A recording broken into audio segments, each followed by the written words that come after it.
Hello everyone and welcome to the Winecast. After having done casts on some of Europe's biggest wine-producing nations, I thought it might be time to check out a country with a long history of wine production, arguably the longest history in Europe, but whose wines don't get nearly the attention they deserve: Greece. Now, Greece does have a long, multi-millennia in fact, history with wine, but we can cover that in another cast. Instead, for this introductory cast, let's get some information on the grapes you're likely to find, the styles of wine that they'll be made into, and the appellation system that's in place there. Starting with the grapes, one of the great things about Greece is, in spite of the presence of international varieties like Cab Sauv and such, there's a strong tradition of producing wines from indigenous varietals that you aren't likely to see in too many other places. There are quite a few of these, but here are some of the most important ones. On the red front, three varietals are particular standouts. Tsinomavro, whose name means sour dark in Greek, has a savory, umami-driven palate and good tannins and acid. Ayorgitiko, or St. George's grape, has a nose like Gamay and a fruity palate. Mavrodaphne, the black laurel grape, makes rich, raisiny dessert wines of the same name. On the white end of things, Assyrtiko is acidic and minerally with lots of complexity. Athiri has less acid but lots of lemony character.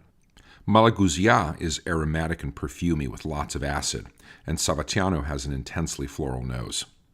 Two pink-skinned grapes, Moscofilero and Rhoditis, that are vinified white, make light, crisp wines with citrus notes. International varieties like Cab Sauv, Merlot, Syrah, and others are grown in Greece, as they are in most other wine regions. But, with a few exceptions, they won't usually be found in wines made at the PDO, or top quality level, which is reserved largely for native varietals, but instead turn up in lots of wines made at the PGI tier, or below. An important exception is Muscat, especially Muscata Petit Gran, known as Moscato in Greece, which plays a big role in Greek dessert wines. The Greek classification system follows the EU quality pyramid structure and is divided into three tiers, each corresponding to an EU category for regulation and quality guarantee. Though many EU member states split up some of their versions of the EU tiers into subcategories, Greece divides every tier of their pyramid, including the basic wine tier, into two parts. Let's have a closer look at these. The tier that's equivalent to EU PDO wines makes a distinction between dry and dessert wines. The classification Onomasia Proelefseos Elenkomeni is reserved for sweet wines, and there are currently 8 appellations that produce in this category, 6 of them making white wines based on Muscat, and 2 making reds based on Mavrodaphne and another grape called Korinthiaki. The mouth of the bottle will have a paper seal with a light blue print on it identifying the wine as an OPE, a practice comparable to the seals on Italian DOCG wines.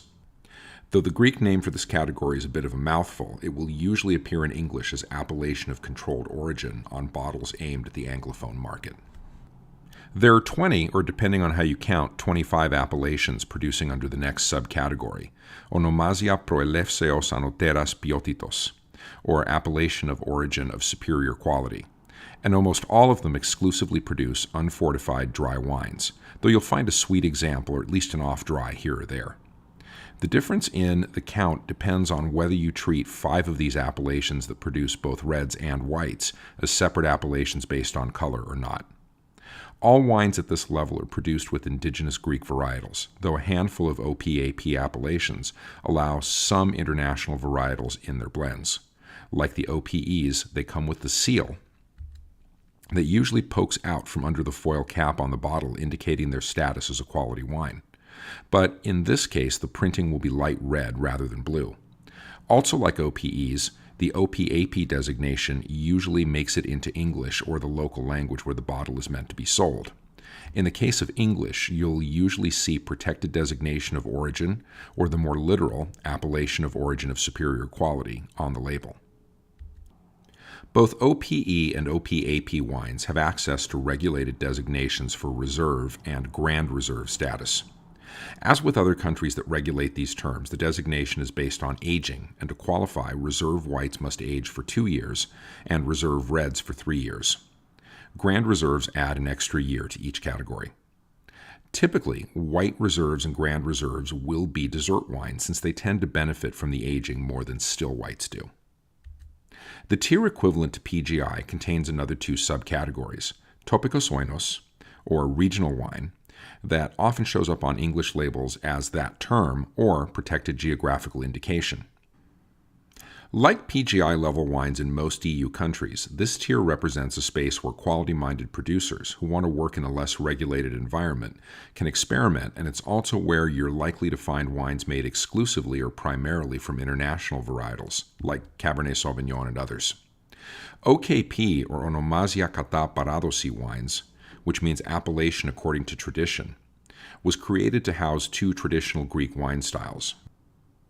Verdea, a white blend produced on an island off the west coast of Greece, and Retsina, a very famous Greek style that really deserves its own cast, made from Savatiano and Rhoditis, and flavored with pine resin for a taste that's all its own, at least among modern wines.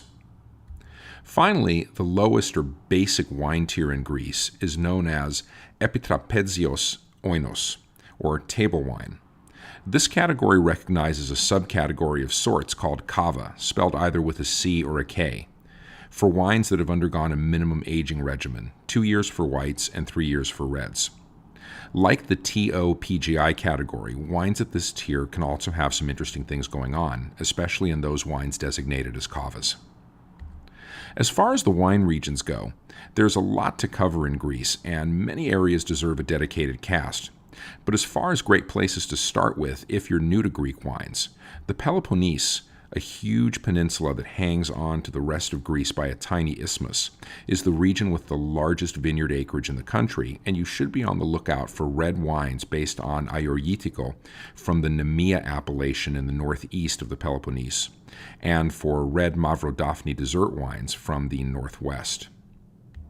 Macedonia to the far north is also a major wine-producing region, and you can be on the lookout there for reds from the Nassau region made with Tsinomavro.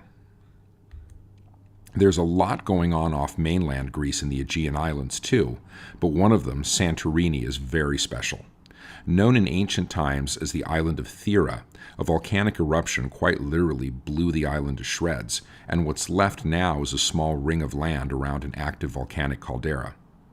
The unique soils, thanks to the eruption, gave the Assyrtiko that grows there a mineral quality with lots of acid to produce wines that improve with age and are a real must-try. Santorini also produces a dessert wine known as Vinsanto, and while that's not to be confused with the Italian sweet wine of the same name, it's equally worth checking out. And lastly, the islands of Rhodes, Samos, and Lemnos produce a range of dessert wines based on Muscat. The appellations I mentioned are all either OPAPs for dry wines or OPEs for sweet. But, like I said before, there are some really interesting wines hanging out at other tiers in the quality pyramid, as well as other great OPAP and OPE areas to check out.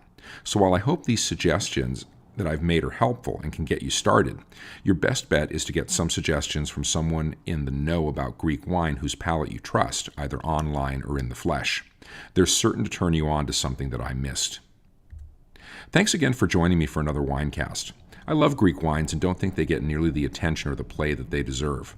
So I hope you'll get a chance to sample some and hope this cast has left you more interested in or confident about doing so. If it did, please like and subscribe if you haven't already. And if you have some favorite Greek wines, please let me know in the comments or just leave any old message. I love hearing from you guys. I'm your host, The Unknown Winecaster, and I'm out. Enjoy the grape, but always enjoy it responsibly.